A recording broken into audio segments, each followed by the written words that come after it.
قرارگاه یک گروه تروریستی در کوهستان ولایت سوخت. تروریستان پای تهیه غذا هستند. به نظر می رسد که از لحاظ امنیتی خاطر جمعند. کوه‌ها، دره‌های دراز و جنگلزار برای نیروهایی که مبارزه های چریکی میبرند پناهگاه خوب است. مبارزه بردن با آنها در شرایط کوهستان دشواری های خود را دارد و تمرین های خاص را طلب می کند.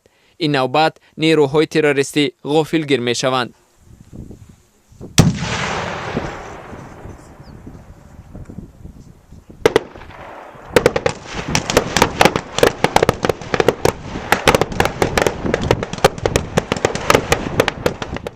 این رزمایشی دسته تعیینات مخصوصی وزارت امور داخله در مرکز فراغتی و تعلیمی شهرستان برگزار شد. بار اول است که ژورنالیستان محلی به تمرین این گروه از نزدیک شناس می شوند و خودی سردار ریاست امور داخله ولایت آنها را رهبردی می کند. این پایگاه سال 2015 در 120 کیلومتر دورتر از مرکز ولایت سوخت در حدود ناحیه شهرستان بنیاد شده است.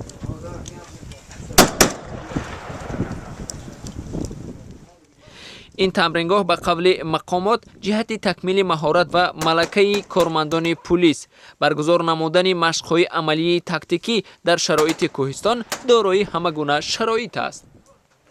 شبونش همین خواب جای خوابشون همونجا در همونجا مشق میکنن، خوراک هم همونجا تیار میکنن در همون شرایط کوهستان تربیت کرده. این اسب سواری که با لباس ملکی می‌بینید از جاسوسان دسته تروریست است. مسئول امنیتی عبوری سلاح به دستان است، اما زیرکی و چالاکی او حاضر ثمر نخواهد داد.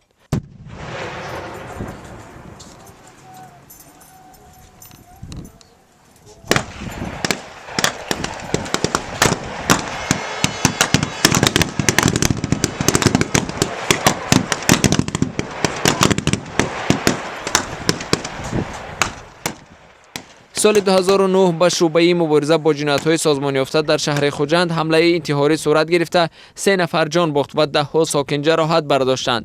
بعد از آن مقامات پلیس بارها درباره برباد دادن نقشه راه‌اندازی عملیات تروریستی مثل ترکاندن انشاءات‌های مهم اجتماعی اعلان کردند. با اعتراف مقامات با وجود تقویت دادن مبارزه علیه حرکت‌های افراطی هنوز هم نمایندگان این گروه‌ها در حدود ولایت به طرح‌ریزی عمل‌های تروریستی دست می‌زنند. جنایت تروریستی پیشگیری کرده، یک جنایت در ناحیه جبور است و دیگر در ناحیه اشریس است. به اعتراف سردار ریاست کارهای داخلی ولایت سوخت در طرح‌ریزی عملیات تروریستی 4 شهروند از دولت‌های هممرز با ولایت نیز اشتراک کردند. آنها به قول او نیت داشتند به کارمندان حفظ حقوق سوء قصد نمایند. بر طبق معلومات رسمی حدود 500 نفر ساکنان ولایت سوخت به حزب و حرکت‌های افراطی پیوستند.